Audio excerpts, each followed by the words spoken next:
Iwobi the likely loser in Aubameyang Mkhitaryan reunion. 22:43 share close. The potential of a link-up between the former Dortmund alumni is boundlessly exciting.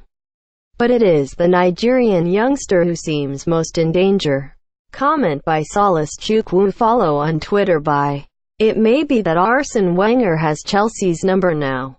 Or, specifically, Antonio Conte's. The Frenchman has lost just one of 8 meetings his Italian counterpart.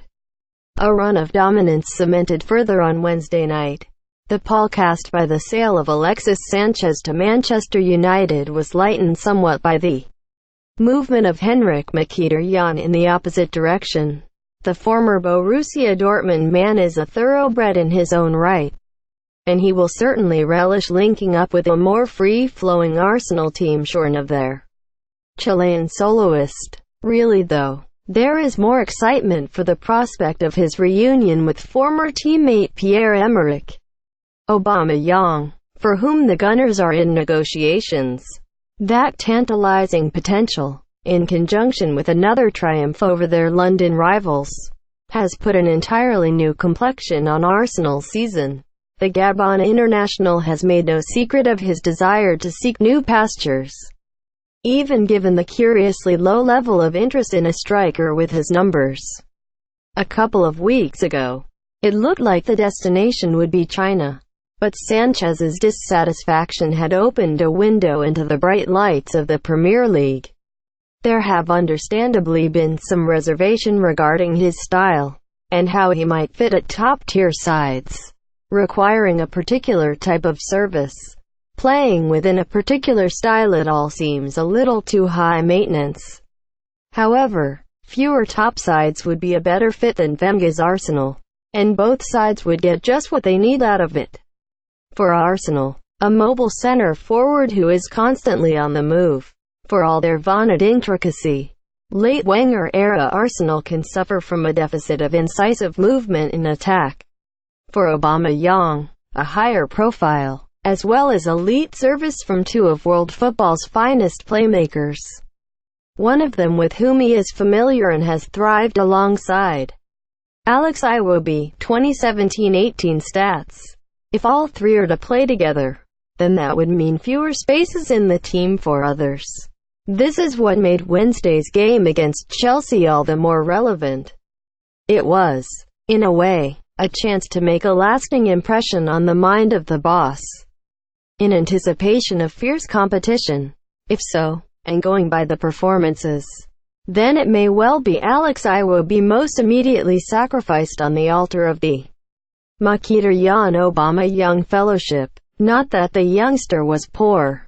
Far from it. In fact, no one on the pitch made as many tackles, 5, as the Nigeria international, and that defensive application has long been a black mark against him. No. What might have done for him was producing a weak shot when played through on goal by Mesut Ozil.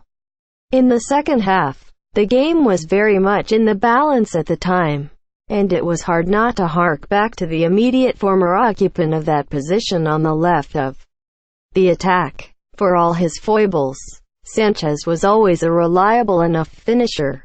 Unfair perhaps to compare, but it is precisely the impact the Chilean had that Wenger will seek to replicate with the recent acquisitions.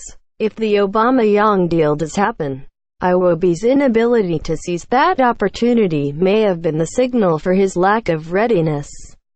Alexander Lacazette is another who will be looking pensively over his shoulder. The feeling persists that perhaps Wenger was not altogether sold on his compatriot. The player had been linked to Arsenal copiously over the last few summers, but only in the last, with the situation increasingly desperate, did the Gunners sign off on a club record deal. Aubameyang's arrival would almost certainly lead to a diminution of relevance.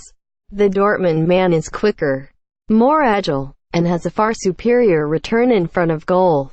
It is also slightly understated, but at over 6 foot, Aubameyang is a threat aerially in a manner that Lacazette simply is not. Article continues below. There will be some consolation in the knowledge that, having filled the role quite extensively while at Lyon, Lacazette is capable of playing out wide. In fact, he might offer the same sort of directness that Iwobi doesn't and Sanchez could, albeit in a less explosive capacity, especially if the new 4-3-3 system is the default going forward. Aubameyang central, Mesut Ozil starting on the right but flitting about the front line, Lacazette on the left and Mkhitaryan the most advanced of the midfield three. It is a win-win for all parties. But exciting as it is, it does Iwobi's cause little good.